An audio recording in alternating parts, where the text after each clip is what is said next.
Hello everyone, welcome to my channel which is MK मंत्रा।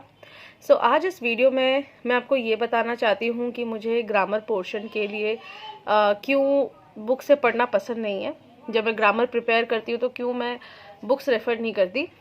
तो मैं आज आपको सिंपल ये बताती हूँ कि जब मुझे ग्रामर पढ़नी होती है, लेट्स टेक एन एग्जांपल, मुझे N5 के लिए प्रिपेयर करना है, ठीक है, तो मेरा क्या एजेंडा रहेगा, कैसे मैं अपने ग्रामर को प्रिपेयर करूँगी। तो स्टेप बाय स्टेप मैं आपको सबसे पहले वो बताती हूँ जो मैं करूँगी, ठीक है। मुझे N5 के लिए एक बुक बहुत ज़्यादा पसंद है विच इज़ मिन्ना नो निहोंगो। सो सब आप लोगों को सबको अपने लेवल की एक पसंदीदा बुक तो पता होनी चाहिए।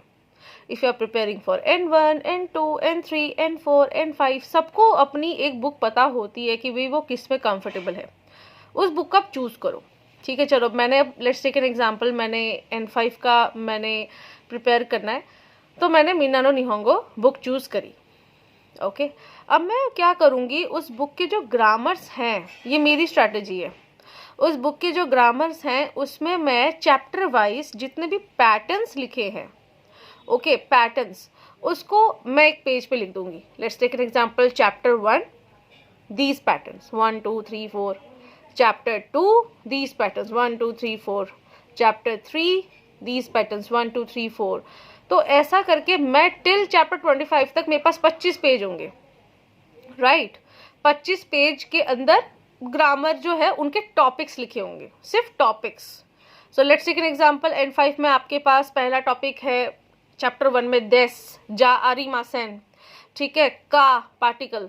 सो पहला टॉपिक होगा देस, सेकंड होगा जा आरी मासेन, फिर का पार्टिकल, चैप्टर 2 में मो पार्टिकल।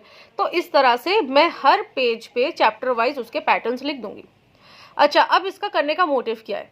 इसको करने का मोटिव ये होता है कि अगर आप अपने पास आंसर्स बना के लिख के रखते हो तो आप ना पढ़ना भूल जाते हो। मतलब अगर suppose let's take an example, I have a page where I have written all the patterns without answers, तो मुझे मेरी प्रिपरेशन इस तरह से होनी चाहिए कि तुम मुझे पैटर्न बोलो और मैं तुम्हें आंसर, ठीक है।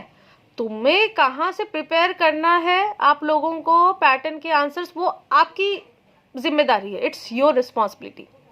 लेकिन उसको अगर आप कागज़ में लिखोगे, ठीक है, रेफरेंस के लिए रखना अलग बात है, लेकिन जब आप प्रिपरेशन कर रहे हो तो थोड़ा सा डील करना सीखो विदाउट आंसर्स। तो जब आप पेज पे आंसर्स लिख रहे हो तो आप क्वेश्चन भी देख रहे हो, आपका आंसर भी नीचे नीचे थोड़ा दिख रहा है, वैसा मत करो। सिंपल क्या करो, पहला आप आज से अपना जो भी लेवल का कर रहे हो एक पेज बनाओ, जो बुक पसंद है उसके पैटर्न्स खाली लिखो विदाउट आंसर्स।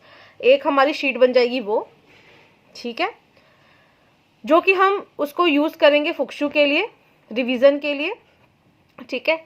दूसरा, अपना एक सेपरेट कॉपी रखो जिसमें आप जैसे प्रॉपर क्लासरूम चलता है जो बनाते हैं, पैटर्न्स लिखो, आंसर्स लिखो, प्रैक्टिस करो, सब कुछ करो, लेकिन एक शीट फुक्शु की ऐसी रखो जो विदाउट आंसर्स हो। क्योंकि जैसे आप JLPT एग्जाम के लिए जाओगे बस आपको ये करना है, I have covered this, I have covered this this this this like this.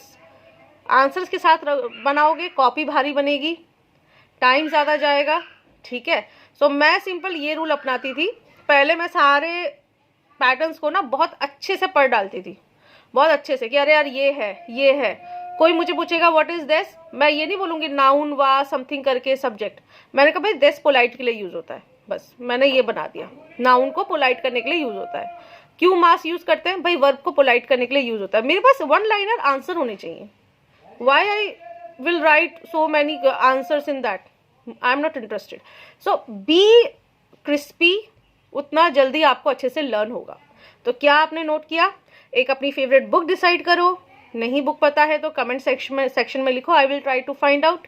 दूसरा, पेज लो, पैटर्न्स लिखो, ठीक है, वो फुक्शु वाली शीट है, और एक आपकी कॉपी होगी जिसमें आपने प्रॉपर आंसर्स वांसर्स सब कुछ लिखा हो। जब आप रिवीजन करोगे उस वाली कॉपी को भूल जाओ, और जब आप फुक्शु करोगे उस वाले जो आपके पैटर्न्स है उसको याद रखो।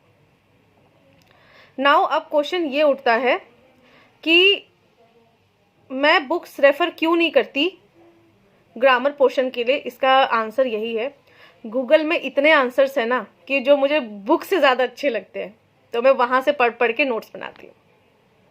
Thank you.